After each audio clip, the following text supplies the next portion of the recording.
I, in my own way, did everything, you see, that one is asked, that I was asked by my teachers.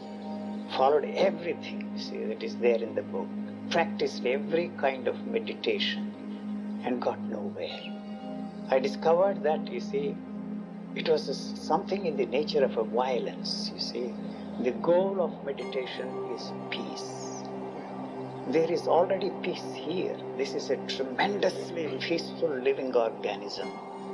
And why in the name of God, why in the name of enlightenment, I am asked to meditate to reach a goal which I consider to be, you see, a silly goal, non-existent goal, through meditation, you see. So why am I meditating? What is this meditation for? That was my question, basic question. So I discovered that, you see, the goal of silence placed before me as a goal to be reached through one technique or 100 techniques of meditations, it doesn't matter, is the very one that is disturbing and destroying the silence that is already there. Whereas I discovered that, you see, the silence that was there is something in the nature of a volcano erupting, you see. So you go and stand before an ocean, the roar of ocean, go into a jungle, what do you hear?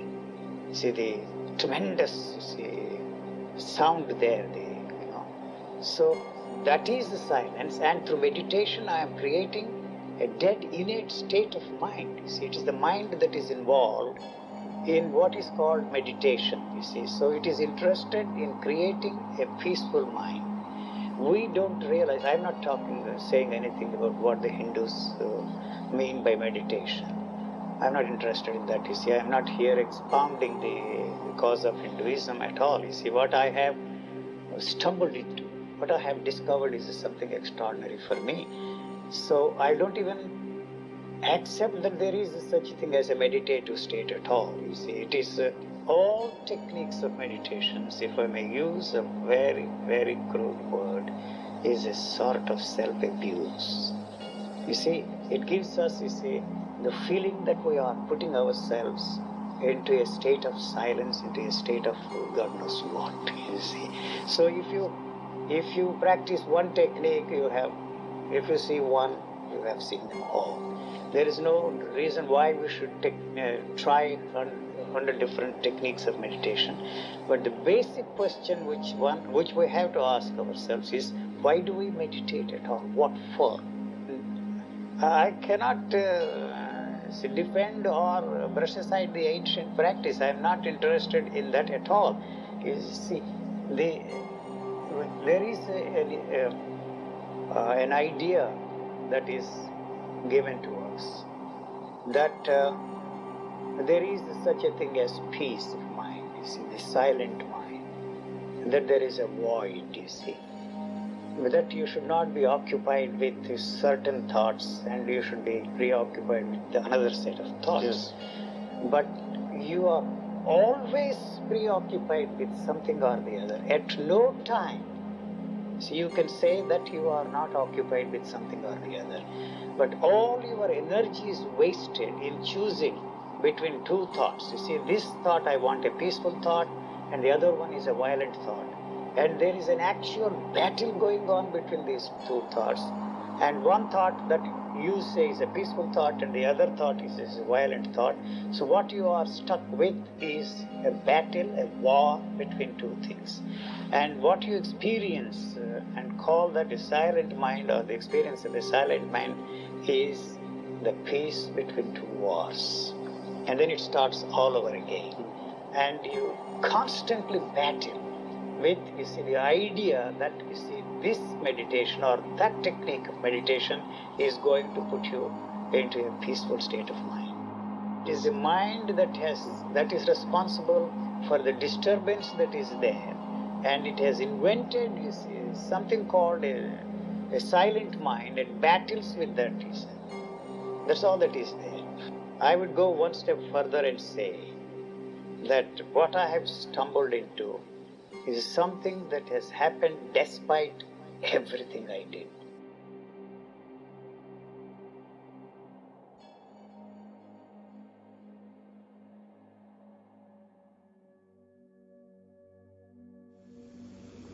Is there a mind there? Is there a center there? Is there a self there? Is there anything called I there? And I searched for that, studied, and lived with the spiritual teachers, but nobody helped me. I did everything possible to find out an answer for this basic question, is there anything there at all? Is there a mind? I studied psychology, and I got no answers from the psychologists either. I rejected psychology, I rejected religious thinking, I rejected everything, but yet I found no answer for this question. For years and years, I wanted to be an enlightened man, because that was the environment in which I was brought up. And yet I found that the claimants to that enlightenment, or whatever they called it, didn't give any satisfactory answers to me. And then, because of that demand to be an enlightened man, what I found myself there in, I am not an enlightened person. The question of enlightenment does not arise anymore, because I know for certain that there is no such thing as enlightenment at all. This was the thing that really hit me so hard when, as you mentioned, on my 49th birthday, I sat under a tree and said to myself, what you have wanted all your life, you are already there in that state, you are an enlightened man. And then naturally a question arose, demanding an answer, how the hell do you know that you are an enlightened man? Until yesterday you were telling yourself that you want to be an enlightened man. And now you think that you are an enlightened man. And you are no different from all those enlightened people. So the question that propped up there inside of me, how the hell do you know that you are an enlightened man? So the same knowledge that I had before, which told me, now you are not an enlightened man, and this is the way an enlightened man functions in this world. And today you tell yourself that you are an enlightened man. The question whirled there inside of me, and suddenly the question stopped there. So the interest whether to find out I am an enlightened man or enlightened man disappeared totally. And what was left after that is something which I really don't know. People ask me the question, you are not an enlightened man, you are not a guru, you are not a transferred man, you are not this, that and the other. Who the hell are you? My answer to that question is, I wish I knew.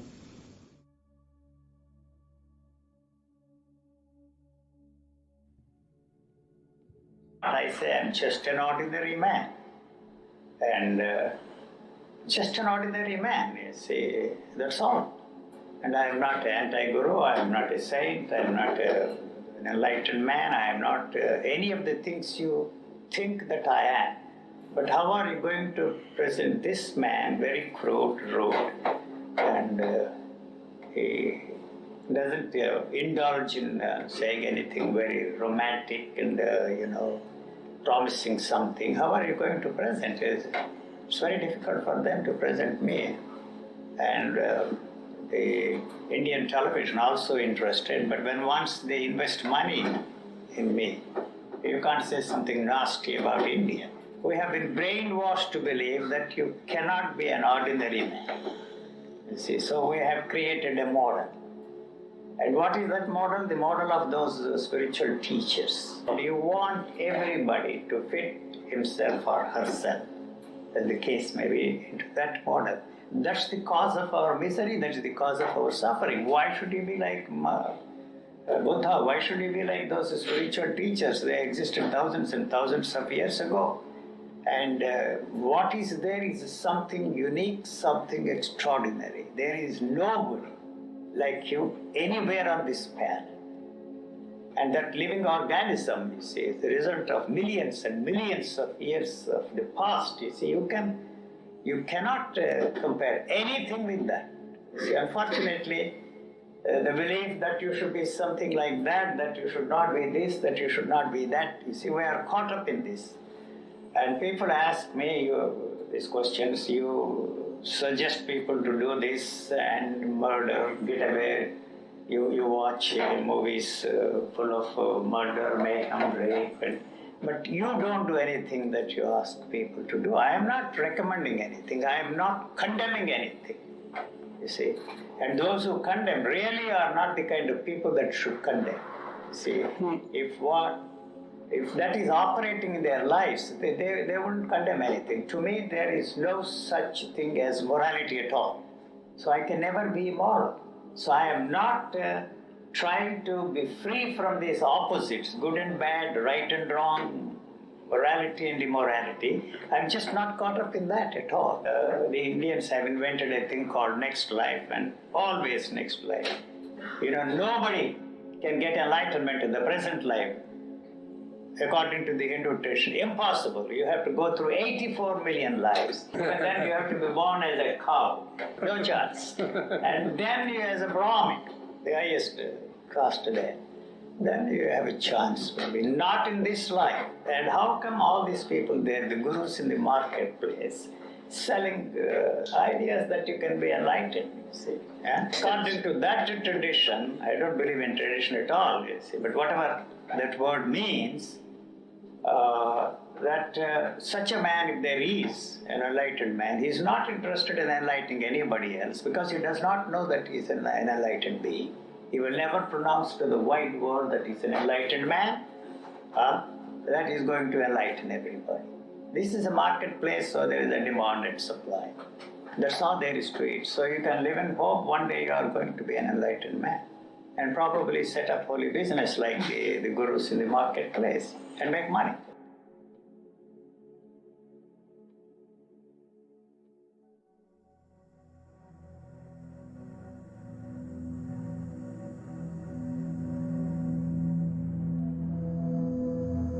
You see, in my enthusiasm at the very beginning, when I did not know what was happening to me, I felt that it was necessary for me to emphasize and overemphasize the physiological aspect of what they called enlightenment, but not as a psychological thing or as a religious thing. I discovered for myself, and it was a shattering blow to me, that there is no religious content at all in what I stumbled into, and no religious or mystical overtones or undertones. So it was something totally unrelated to what I expected would be the state of an enlightened man was like or is like or whatever the way you put it. I'm questioning the very interest in enlightenment, although we have been for centuries brainwashed to believe that there have been many enlightened people, they are trying to enlighten others. Why one should be enlightened? You see, the enlightenment that we are interested in is to be like somebody else, like the spiritual teachers of mankind who talked of enlightenment and who wanted to enlighten others, you see. But what I was left with was nothing but the functioning of this physical organism with a tremendous energy of its own. And what we don't realize is that the energy is separate from us, that it is something that we have to bring about as a result of spiritual exercises like meditation, yoga and all that kind of a thing. But it is something extraordinary, and all forms of life are the manifestations. I don't like to use the word manifestation because it has certain peculiar connotations. It is an expression of life, I would say. And I think that they are all, you see, nothing but thought-induced experiences. You see, anything you experience, however extraordinary that experience may be, is a petty little experience, and it is, I would go one step ahead and say that it is nothing but a sensual experience, like any other sensual experience. All spiritual experiences I would put in the area of all the other sensual experiences.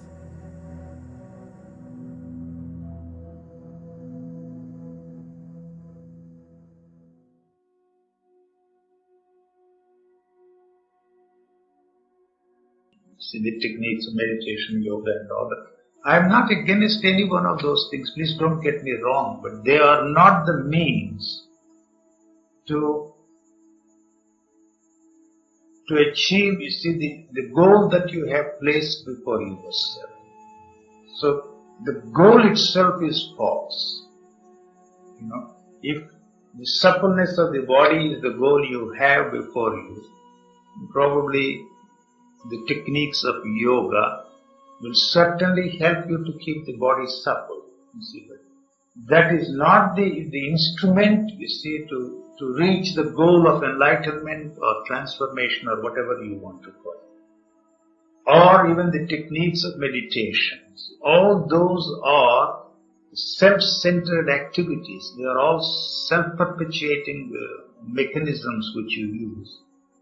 So the object of your search for the ultimate reality is defeated by all these techniques, because these techniques are self-perpetuating instruments which you are using.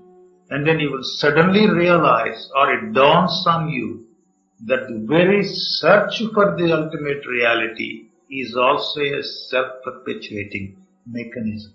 So there is nothing to reach, nothing to gain, nothing to attain. So as long as you are doing something to attain whatever your goal is, so long, this is a self-perpetuating mechanism. When I use the word self-perpetuating mechanism, I don't mean that there is a self or an entity, but it has this self-perpetuating mechanism. I have to use the word self because there is no other word. The self-starter you have in the car, the self-igniting things, like that, So it perpetuates itself. That is all that it is interested in.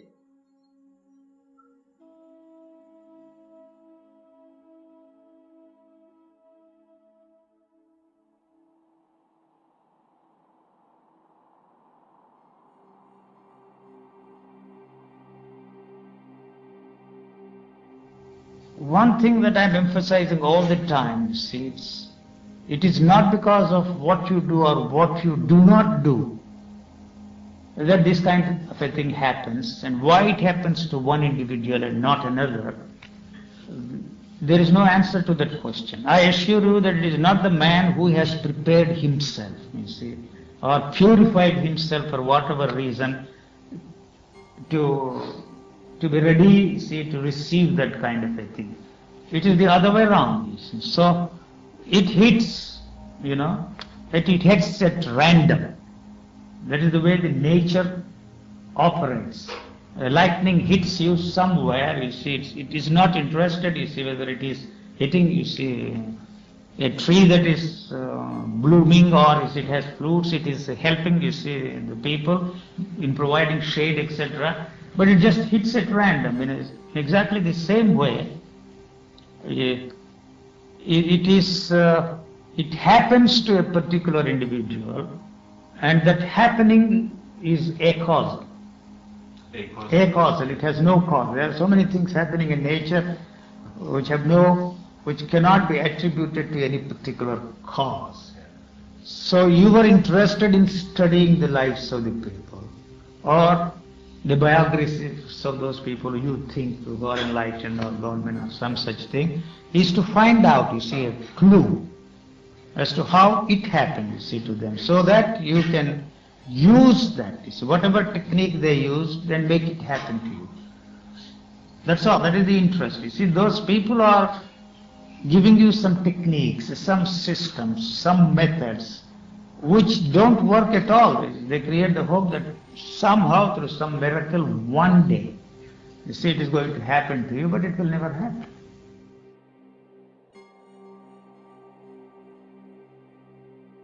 The moment we ask the question that there is something more to our life than what we are doing, is the beginning of this whole questioning mechanism. And unfortunately, what has created interest in the Western nations is that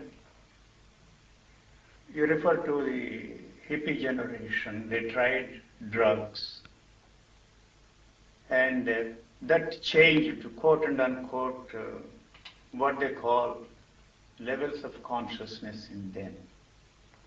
For the first time they experienced something outside the area of their experiencing structure. And once they experience something extraordinary, which actually it is not outside the area of our experiencing structure, but it's still within the field of the experiencing structure, they look around for varieties of experiences. Say one more. More and more of the same and less of the other. And that has created a market, as you said, for all those people from Eastern countries, India, China, and Japan, to flood into these countries and provide the answers for their questions. But actually, they are selling a shoddy piece of goods. What people are really interested in is not to find out the answers for their problems, but some comforters. As I said, they are selling the ice packs to make you feel comfortable to bear the pain. Nobody wants to ask the basic fundamental question, what is really the problem there? What is it that they want? What is it that they are looking for? And this is taken advantage by the people from the East. And if there is anything to what they claim, that they have the answers and solutions for the problems that are facing us all today, it doesn't seem to operate in the country where they come from. And that's the basic question which these people should throw at them. Has it helped the people of your own countries? Does it operate in your own lives? Nobody asks them the question. But they who flood these countries with 100 different techniques, nobody has put them to the scientific text. You don't have any statistical evidence to prove that there is something to what they claim. But the gullibility and credulity of the people is exploited by them. And once you have everything that you need, the material goodies, you look around and ask the question, is that all that is there to it? So that situation is exploited by the people. That's all that is happening there. They don't have any answers for the problems facing us today.